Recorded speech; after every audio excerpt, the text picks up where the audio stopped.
You accurate, well-researched news, keeping you informed 24/7. Catch us on Topstar Channel 110 and follow us on Facebook at Prime TV2 Zambia. Prime TV2, the home of breaking news.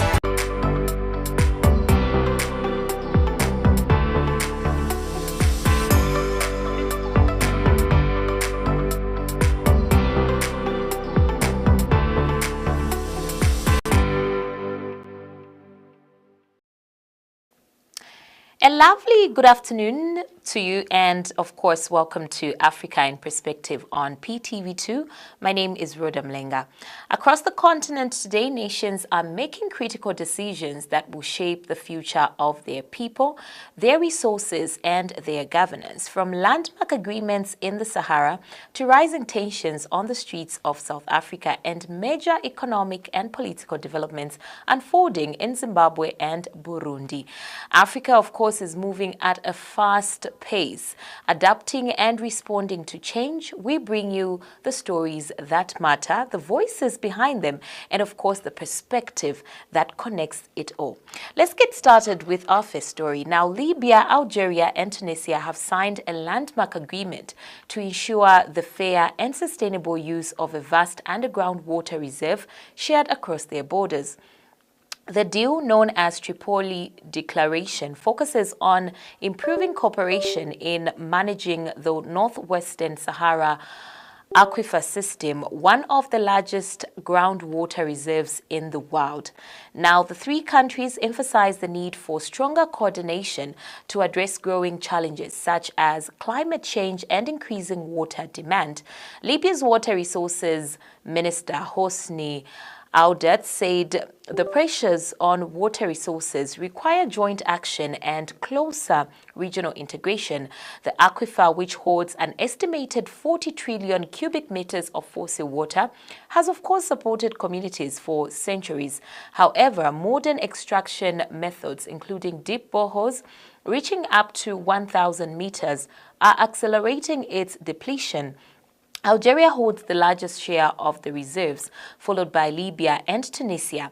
Under the new government, each country will receive a regulated water quota based on scientific modeling, and authorities will also jointly monitor water levels and environmental risks such as pollution and overuse. Now, this initiative aims to protect the non-renewable resource for future generations, particularly as countries like Libya, one of the driest in the world, depend heavily on projects such as the Great Man-Made River to supply water from the desert. Libya, Algeria and Tunisia have agreed to a rational and equitable use of the water in a giant aquifer in the Sahara that straddles all three nations. The so-called Tripoli Declaration stresses the importance of strengthening coordination and exchanges to ensure the sustainable use of the non-renewable resource. The northwestern Sahara aquifer system is one of the world's largest groundwater reserves and has been exploited for centuries. The challenges facing our water resources, whether related to climate change or rising demand, require us to redouble our efforts and strengthen coordination and integration among ourselves. The mechanism is also intended to prevent pollution and over-exploitation of the water, with management and monitoring to be carried out jointly by the three countries. There are challenges posed by water scarcity, the degradation of natural resources and climate change, which have been affecting the region for years, and grim projections indicating a decline in surface water resources by 2030. Under the mechanism agreement, each country will be allocated a quota. Launched on Wednesday, it's also intended to prevent pollution and over-exploitation of the water, which will be constantly monitored. On the basis of mathematical models, each country will be allocated a share. Water levels will be monitored, along with other risks such as pollution. Monitoring and management will be carried out jointly by the three countries. Just under two-thirds of the underground reserves, estimated at more than 40 trillion cubic meters of fossil water, are located beneath Algeria, with a little under a third below Libya and 8% beneath Tunisia.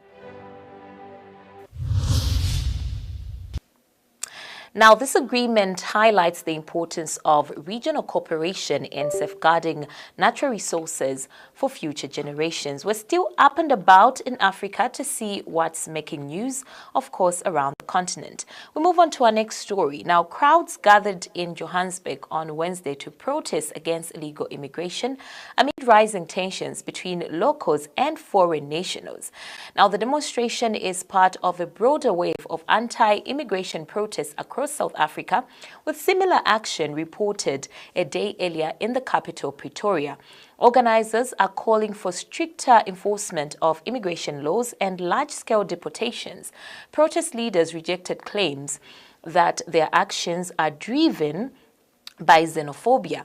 Now, Seppo Totwe, secretary of the movement, said the protests aim to defend citizens' economic opportunities and constitutional rights rather than target foreign nationals. Another demonstrator, Sanele Nkambule, urged the government to commit to enforcing existing laws and addressing public concerns. He called for stronger action to ensure safety, security, and the socio-economic well-being of South Africans. The protests reflect growing public frustration, with organizers pressing authorities to take decisive steps on immigration policies. Crowds took to the streets of Johannesburg on Wednesday to demonstrate against high levels of illegal immigration, which has sparked tensions between locals and foreign nationals. The protesters denied accusations they are xenophobic.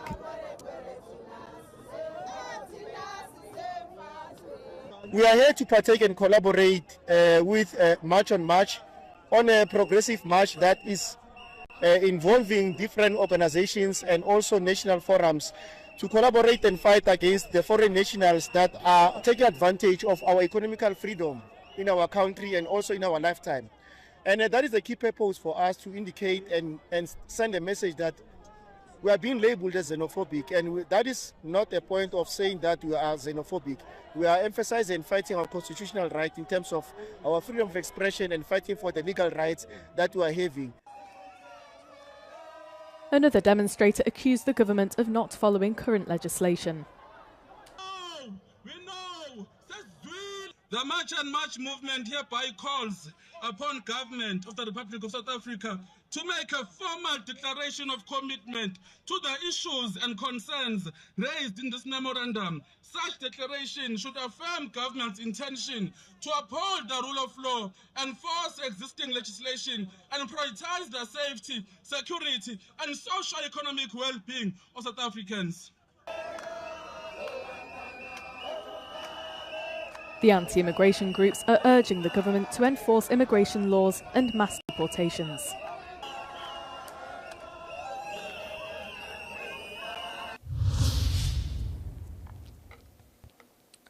Well, it's safe to say that the developments underscore ongoing debates around immigration and economic opportunities within the region.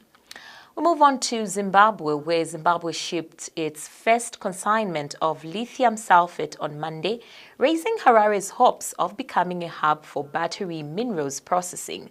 The news comes just months after the country banned the export of raw lithium in an effort to force local processing, boost export earnings, and create skilled industrial jobs.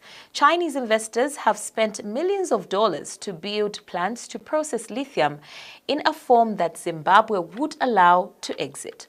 Monday's shipment came from the Acadia mine run by Chinese company. Acadia can produce up to 50,000 metric tons of lithium sulfate a year. This is the first time the mineral has ever been produced on the African continent. It's used in rechargeable batteries for electric vehicles and energy storage systems, and can be further refined into lithium hydroxide or lithium carbonate. Zimbabwe shipped its first consignment of lithium sulfate on Monday, raising Harare's hopes of becoming a hub for battery minerals processing. The news comes just months after the country banned the export of raw lithium in an effort to force local processing, boost export earnings, and create skilled industrial jobs. Chinese investors have spent millions of dollars to build plants to process lithium in a form that Zimbabwe would allow to exit. Monday's shipment came from the Arcadia mine run by Chinese company Zhejiang Huayu Cobalt. Arcadia can produce up to 50,000 metric tons of lithium sulfate a year. This is the first time the material has ever been produced on the African continent. It's used in rechargeable batteries for electric vehicles and energy storage systems. Wow.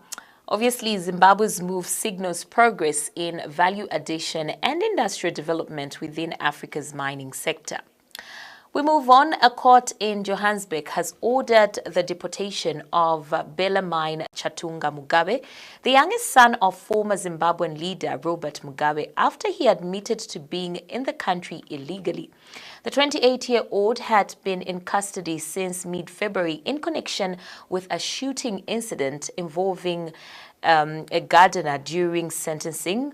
Now, during sentencing, Magistrate Rainer Boshoff fined Mugabe 400,000 rand or 24 months in prison for pointing a toy gun in a manner that could be perceived as a real firearm.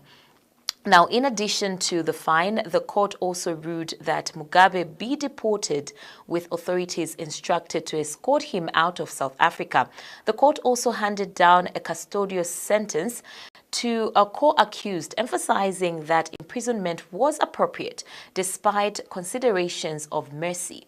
Mugabe faces an additional fine of $36,000 or a 24-month prison term if unpaid, marking the conclusion of a case that has drawn significant public attention. Let's have a look. He's been in custody since mid-February due to being implicated in the shooting of a gardener following an altercation. Now, Bellarmine Chatunga Mugabe has a deportation order from a South African court. Number one, as far as count 5 is concerned, you are fined to 400,000 rands or 24 months imprisonment.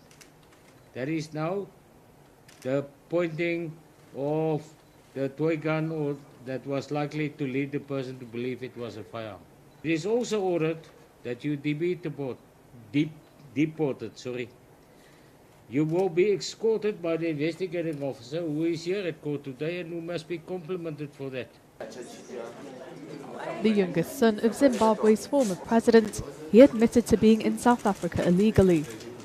The judge also issued a sentence for the co-accused. You're not going to escape jail today. So, the court is of opinion that the following is a suitable and well-balanced sentence. It's going to be a merciful sentence. As I said, mercy is not modern sympathy. Mugabe has also been fined $36,000 or sentenced to 24 months imprisonment in default.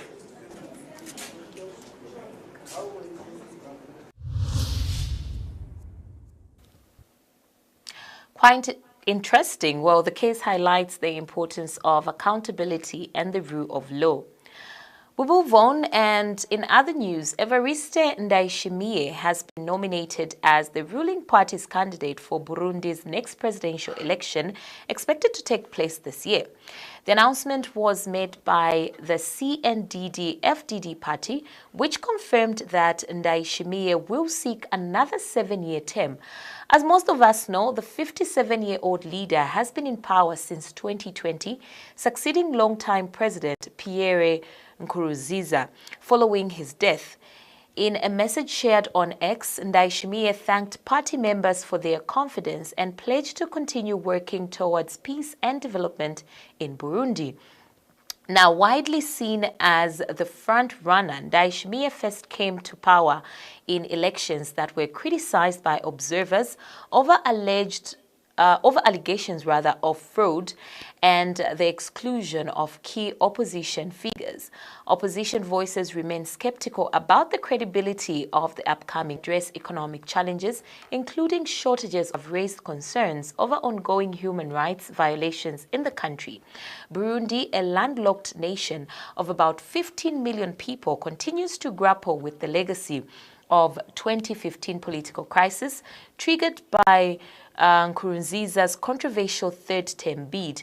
The unrest led to widespread violence, deaths, and displacement, with thousands forced into exile. Now, Ndayishimiye currently also serves as the chair of the African Union, a position he assumed earlier this year. Burundi's president, Evariste Ndayishimiye, has been nominated to stand as his party's candidate in next year's presidential election.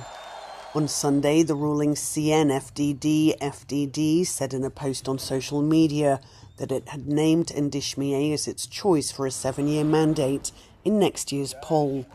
The president thanked the party's members for putting their trust in him and vowed to continue his work to ensure all Burundi profits in peace.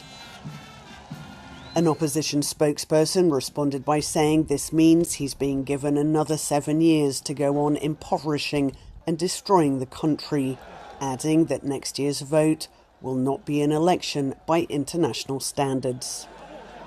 Ndayishimiye took office in 2020 following the death of the country's longtime leader, Pierre Nkurunziza. His election was marked by accusations of fraud and the disqualification of his main rival. The United Nations and NGOs have condemned rights violations in Burundi. The landlocked East African nation of 15 million people ranks among the world's poorest. Well, it is safe to say that most people in Burundi are not happy, and the upcoming elections will be monitored both regionally and internationally.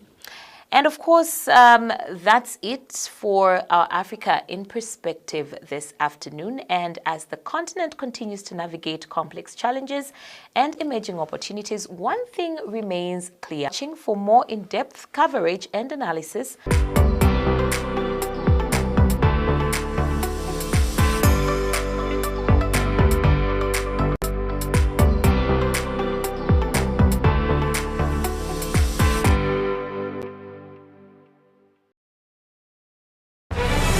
If it's not on Prime TV 2, verify it. Our dedicated reporters across the country bring you accurate, well-researched news, keeping you informed 24/7.